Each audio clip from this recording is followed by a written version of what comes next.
नमस्कार, मैं हूं दीपाली राणा। आप देख रहे हैं सीएनबीसी आवाज। और अक्षय तृतीया के मौके पर ज्वेलरी की डिमांड पर खास बातचीत हम करेंगे, समझेंगे किस तरीके के ट्रेंड्स देखने को मिले हैं, क्योंकि ये दिन काफी ऑस्पिशियस डे माना जाता है शुभ खरीदारी के हिसाब से। ना सिर्फ सोना चांदी बल्कि लोग और भी बहुत शुभ कार्य करते हैं, फिर चाहे वो घर या फिर गाड़ी खरीदना ही क्यों ना हो। और खास तौर से सोने चांदी की खरीदारी, स्पेशली सोने के गहनों की बाइंग काफी की जाती है।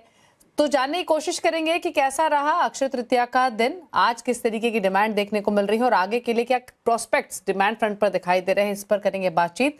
नेशनल गोल्ड काउंसिल और National Gem and Jewellery Council के डायरेक्टर महेश चंद्र जैन हमारे साथ मौजूद हैं। साथ ही स्ट्रैटेजीज पर भी बातचीत करेंगे। एलकेपी सिक्योरिटीज के जतिन त्रिवेदी हमारे साथ बने हुए हैं। आप दोनों का ही स्वागत है शो में। महेश जी नमस्कार। सबसे पहले तो आपसे बातचीत करेंगे।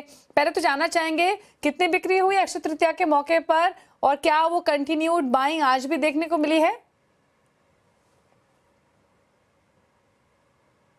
बात है, अक्षय तृतीया एक धार्मिक और सांस्कृतिक दिन है, जिसके अंदर ये कहा जाता है कि जिस दिन इस चांदी सोना या किसी भी चीज में निवेश किया जाता है तो वो अक्षय होता है, उसकी दिन रात बढ़ोतरी होती है।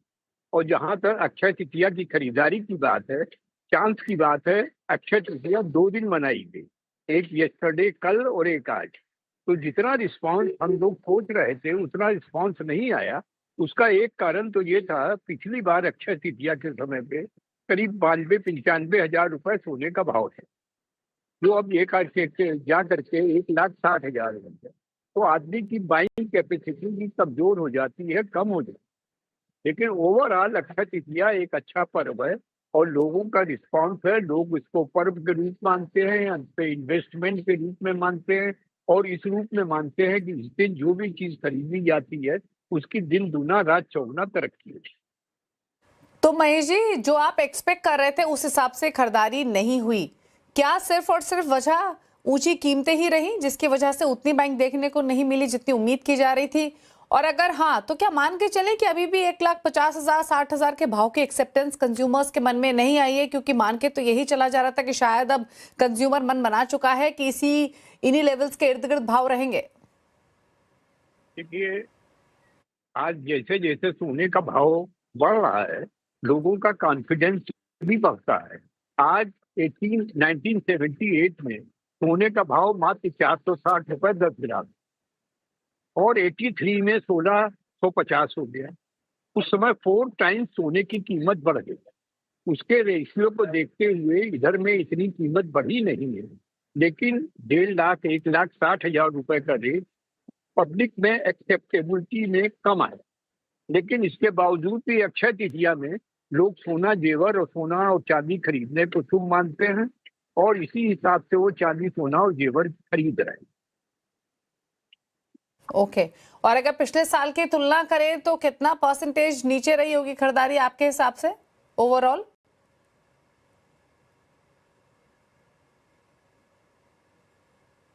महेश जी मुझसे पूछ रही है? हाँ जी, हाँ जी। पिछले साल के अक्षय तृतीया के पर्व से अगर तुलना करें तो इस साल, क्योंकि भाव जैसे आपने भी कहा इतना बढ़ चुके हैं, कितनी कम परसेंटेज टर्म्स में अंदाजा लगाना चाहें तो कितनी कम बाइंग हुई होगी? 15%, 20% या उससे भी ज्यादा कम? लास्ट ईयर से 60 या 70% हुई है खरीदारी। ओके, ठीक है। तो यानी 30% के आसपास का ड्रॉप देखने को मिला है। अच्छा, आगे की डिमांड कैसी नजर आ रही है? ये वेडिंग बुकिंग्स आ रही हैं या फिर नहीं आ रही हैं? किस तरीके के ट्रेंड्स आगे के लिए देखने को मिल रहे हैं? देखिए, चांदी और सोना हमारे धार्मिक हिसाब से भी एक अच्छी खरीदारी होती है। शादी ब्याह का मौसम सामने आ रहा है, मुहूर्त आ रहा है, तो चांदी और सोने की जेवर की खरीदारी तो धीरे धीरे बढ़ेगी। अब थोड़ा सोने का भाव जो बढ़ गया है उसके कारण उसकी गति कम है, लेकिन लोगों का रुझान चांदी और सोना ज्वेलरी खरीदने के लिए बराबर बना है और बना रहेगा। चलिए, शुक्रिया सर आपका आने के लिए शो में और बताने के लिए कि इस तरीके के ट्रेंड्स अक्षय तृतीया के मौके पर देखने को मिले हैं। लेकिन जैसी उम्मीद की जा रही थी उतनी बाइंग नहीं देखने को मिली है। ऊंची कीमतों की वजह से बाइंग रेस्ट्रिक्ट हुई है कहीं ना कहीं। और पिछले साल की तुलना करें तो महेश जी मानते 30% के आसपास का ड्रॉप देखने को मिला है अक्षय तृतीया की स्पेसिफिक बाइंग की अगर कंपैरिजन करें तो। लेकिन चलिए ट्रेडिंग स्ट्रेटेजीज पर करते हैं फोकस। पहले सोने पर ही एक राय ले लेते हैं। इंटरनेशनल मार्केट्स में 4800 के आसपास सोना कारोबार करते हुए दिखाई दे रहा है। हालांकि अभी भी यूएस ईरान टेंशंस बनी हुई हैं, हर दिन कुछ नई अपडेट आती है, वापस इन टेंशंस को लेकर एक रिन्यू कंसर्न्स इमर्ज हुए हैं। बट क्या व्यू है इन तरह से वो समझते हैं। क्या राय है आपकी जतिन सोने पर? दीपक देखिए, जिस तरह से मार्केट का रिएक्शन है, ओवरऑल सेंटिमेंट वाइज देखने जाएंगे तो रिस्क फैक्टर थोड़ा सा बढ़ा हुआ जरूर है, लेकिन कहीं ना कहीं गोल्ड जो है वो इस पूरे एंगल को कहीं ना कहीं साइडवेज मोमेंटम से दर्शा रहा है। अब गोल्ड की चाल जो है, सोने की चाल जो है, कहीं ना कहीं रेंज बाउंड में फंसी हुई है, जहाँ पर एक बड़ा ट्रिगर जो है वो अवेटेड है, मुझे ऐसा लग रहा है। और जब तक ये ट्रिगर कंफर्मेशन वाला नहीं आता, तब तक सोना जो है आपको ये एक रेंज टेरिटरी के अंदर ही देखने मिलेगा। और ये जो रेंज टेरिटरी है वो कहीं ना कहीं 1,55,250 ऑन द हायर एंड और लोअर एंड पर 1,51,800 इस रेंज के अंदर जो है वो कहीं न कहीं 3 से साढ़े 3,000 पॉइंट के रेंज के अंदर फँसा हुआ है सोना। जभी भी इस अनसर्टेनिटी का वर्ल्ड सर्टेनिटी में आ जाएगा, ताकि वो चाहे वो फिर सॉल्यूशन की तरफ हो या फिर री-एस्केलेशन की तरफ हो, वो जो भी आउटकम आता है यूएस ईरान के बीच में सेकंड राउंड ऑफ टॉक्स के बाद में, उसके बाद ही सोना जो है अपनी चाल फिर से दर्शाएगा। अभी फिलहाल टेक्निकली मैं देखने जाऊँगा तो 1,50,000 1,52,000 का एक स्ट्रॉन्ग सपोर्ट है। जब तक इसके ऊपर ट्रेड कर रहा है, तब तक यहाँ पर नेगेटिविटी या वीकनेस की चाल जो है फिलहाल नहीं दिख रही है। लेकिन 1,52,000 के नीचे अगर प्राइस स्लिप हो जाएँगे, तो एक बड़ी इसके अंदर फॉल गिरावट जो है वो ज़रूर देखने मिल सकती है। और जो बड़ी गिरावट आएगी वो 1,48,000 तक आ सकती है। तो ट्रेडर्स को और निवेशकों को ये ध्यान में रखना है कि 1,52,000 एक इम्पोर्टेंट सपोर्ट और 1,55,000 मोटा-मोटी एक बड़ा रेजिस्टेंस है घूमने के लिए। Okay, okay. तो 1,52,000 नीचे की तरफ, 1,55,000 ऊपर की तरफ इंपॉर्टेंट लेवल्स रहेंगे, इनको गौर कीजिए, स्पेशली उन लोगों के लिए जो ट्रेडिंग करते हैं। अच्छा, चांदी पर राय क्या रहेगी? घरेलू बाजार में 2.5 लाख के आसपास ट्रेड करा, आज तो 2%, 2.25% नीचे, इंटरनेशनल मार्केट्स में $80 के आसपास है, क्या व्यू? दीपाली देखिए, वीकनेस का व्यू है किस तरह से बेस मेटल मार्केट के अंदर भी थोड़ा-सा प्रॉफिट बुकिंग का दौर जो है वो देखने मिला था हायर साइड से। लेकिन शुक्रवार के दिन हमने एक अच्छा खासा बाउंस बैक देखा था सभी एसेट क्लासेस में, क्योंकि कच्चा तेल जो है कहीं न कहीं 10 से 12% की गिरावट दिखा चुका था। लेकिन अब ये थोड़ा-सा एंगल रिवर्स हो चुका है। ओवर द वीकेंड जो है डेवलपमेंट्स फिर से चेंज हुए हैं, जहाँ पर लग रहा था कि सॉल्यूशन की तरफ जा रही है यूएस ईरान की बातचीत। अब वो थोड़ा-सा अनसर्टेनिटी की तरफ माहौल है। तो सिल्वर के अंदर थोड़ा-सा वीकनेस जो है वो इसीलिए देखने मिल रहा है, क्योंकि बेस मेटल का सपोर्ट अभी फिलहाल थोड़ा-सा वीकनेस में है और साथ ही साथ में अनसर्टेनिटी के कारण से यहाँ पे प्रॉफिट बुकिंग देखने मिल रही है। हायर साइड पे 2,55,000 से लेके 2,56,000 एक बेस रेजिस्टेंस फॉर्मेशन की तरीके से काम करेगा और लोअर एंड पे 2,45,000 से लेके 2,42,000 ये रेंज नीचे में एक बार के लिए छूने जा सकता है। तो थोड़ा-सा वीकनेस का ट्रेंड मुझे लग रहा है, जब तक क्लोजिंग बेसिस पे 2,56,000 के ऊपर फिर से ट्रेड करना शुरू नहीं करता, तब तक थोड़ा-सा वीकनेस का माहौल रह सकता है इसके अंदर। और लोअर एंड पर जब भी 2,45,000 के आस-पास मिलता है, तब वहाँ पे उसे सपोर्ट देखने में मिल सकता है। ओके, तो ये रह रही आपके लिए सोने और चांदी दोनों पर। रुकने से के साथ एक ब्रेक के लिए लौटेंगे तो कच्चे तेल पर खासतौर से चर्चा करेंगे, साथ ही एग्री बाजार पर भी लेंगे आउटलुक। जब वापस आते हैं छोटे से ब्रेक के बाद।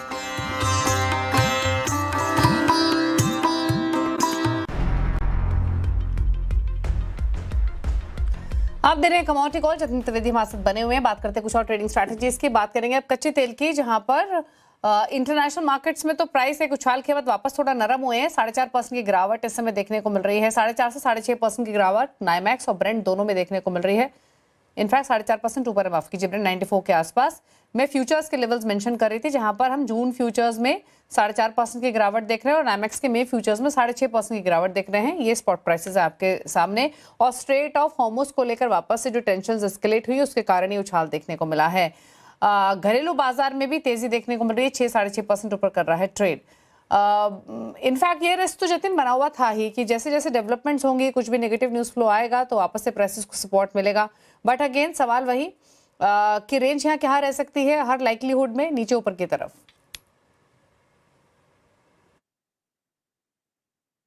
आप देखिए, दीपावली जिस तरह से ये एस्केलेशंस हो जाती हैं, तो कहीं न कहीं ये इश्यूज रेज़ होने के कारण से कच्चे तेल के अंदर जंप देखने मिल जाता है। और अगर डीएस्केलेशन के न्यूज़ आ जाते हैं, तो कच्चा तेल जो है कहीं न कहीं संभल जाता है और करेक्शन जो है वो भारी भरकम करेक्शन दिखा देता है। तो रेंज काफ़ी बड़ी वॉलेटाइल है। जिस तरह से फ्राइडे के शुक्रवार के दिन हमने देखा था कि 10 से 12% से ज़्यादा की गिरावट दिखने मिली थी, तो वहाँ पर भाव जो है वो कहीं न कहीं 8,000 के नीचे हमारे घरेलू बाज़ार में फिसलते हुए देखने मिले थे ऑलमोस्ट। अब यहाँ पे घरेलू बाजार में अगर हम देखें तो 7300 से लेके 7200 का लो बनाया है शुक्रवार को। अब फिर से हम 8000 के ऊपर ट्रेड कर रहे हैं। तो वोलेटाइल रेंज काफ़ी बड़ी है और ये जो रेंज है वो कहीं न कहीं हायर साइड पे 8500 से 8700 की रेंज है हायर साइड पे और लोअर एंड पे 7200 से 7500 की रेंज है। तो ये रेंज के अंदर ये लोअर एंड और बॉटम रेंज हायर रेंज और लोअर रेंज दोनों मैं दे चुका हूँ। 8500 हायर रेंज पे और 7500 लोअर रेंज पे। ओके, तो ये बात हुई कच्चे तेल की। फटाफट से एक नज़र डाल लेते हैं बेस मेटल पैक पर भी। और इस समय अगर देखें तो बेस मेटल्स में कोई खास एक्शन देखने को नहीं मिल रहा है, सुस्ती के साथ ही ट्रेड हो रहा है। फिर चाहे आप जिंक देखें, एल्यूमिनियम देखें, कॉपर देखें, निकल देखें, फ्लैट हैं। कुछ बेस मेटल्स लाल निशान में, कुछ हरे निशान में। कोई ट्रेडिंग व्यू या ट्रेडिंग पिक बेस मेटल से?